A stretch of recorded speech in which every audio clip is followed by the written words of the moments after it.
Benvolguts conciutadans i conciutadanes. M'adreço a tots vosaltres en el tradicional discurs de cap d'any en les circumstàncies més inversemblants imaginables. Fa només un any ningú a Catalunya ni a Europa hagués pogut ni pensar que assistiríem a la vergonya i a l'escàndol de tenir avui presos polítics a les presons d'un país de la Unió Europea. I en tenim 4.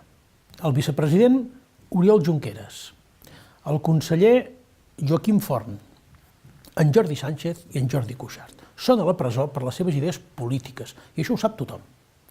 Els acusen, com a tots nosaltres, d'haver complert la promesa electoral i d'haver estat fidels al Parlament de Catalunya, de tenir, de fet, el propòsit de construir un país millor, amb eines veritablement eficaces i amb recursos que, en justícia, ens corresponen, us corresponen, perquè són el fruit de l'esforç del poble de Catalunya en el seu conjunt, dels 7,5 milions d'habitants. Però malgrat aquesta situació, no volia deixar passar l'ocasió d'adreçar-vos un missatge de bons auguris per al nou any que comença i de fer-vos també vinents unes breus reflexions. En primer lloc, vull agrair a tothom la seva participació a les eleccions del 21 de desembre passat. Gairebé una participació del 82% és un èxit democràtic històric, però ho és tant a casa nostra com a la majoria de països d'Europa. Sempre hem dit que els catalans no tenim por de les urnes, convoqui qui convoqui a les eleccions. I és per això que podem estar molt contents, podem estar-ho com a poble, com a demòcrates, de la nostra participació en una jornada, ara sí, sense violència i sense repressió. Gràcies, a més, per haver emès amb tanta claredat un missatge que ja no admet discussió. Els catalans pensem el que pensem, volem i sabem fer servir les urnes per resoldre les nostres aspiracions i les legítimes discrepàncies sobre com hem d'encarar el nostre futur col·lectiu. Som un poble democràticament madur, que s'ha guanyat el dret a fer-se a si mateix com a república d'homes i dones lliures. En segon lloc, vull posar de relleu que el govern espanyol té al seu davant una nova oportunitat de comportar-se com la democràcia europea que assegura ser i, per tant, de reconèixer els resultats de les eleccions d'aquest 21 de desembre i, conseqüentment, de començar a negociar políticament amb el govern legítim de Catalunya. Els ciutadans catalans i els ciutadans espanyols així ho esperen, però també ho esperen molts ciutadans europeus i els seus governs i les seves institucions.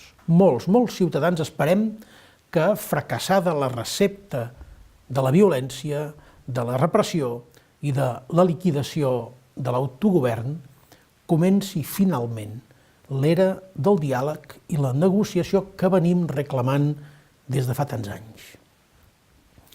El president Rajoy va proposar als socis de la Unió Europea una solució ràpida i indolora, un remei gairebé miraculós que resoldria el plet català abans de Nadal. Supressió de les institucions catalanes legítimes i democràtiques, intervenció de la Generalitat i convocatòria exprés de les eleccions al Parlament i, naturalment, una victòria electoral dels partits constitucionalistes que formarien un govern autonòmic, dòcil i conformista. Doncs no.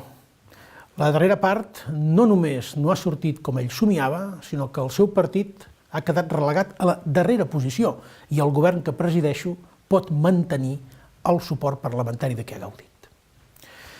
Els responsables d'aquesta recepta els hem de preguntar de què ha servit tanta repressió. De què ha servit perjudicar el poble de Catalunya amb la paràlisi que ha significat el 155 i que ha perjudicat tothom? De què ha servit provocar tant de dolor a les víctimes de la violència de l'1 d'octubre, als membres del govern i a la mesa del Parlament, als alcaldes, als líders socials empresonats, als bombers, mestres i policies que han de desfilar pels jutjats o han de témer una delació ideològica? De què els ha servit aquest despropòsit monumental? Era aquesta la proposta espanyola per Catalunya? no ens resignem a aquesta mena de respostes a les nostres demandes. Tenim el dret de defensar una Catalunya molt millor. Tenim el dret de disposar de les eines per fer-ho possible, eines que l'estat espanyol ens nega sistemàticament.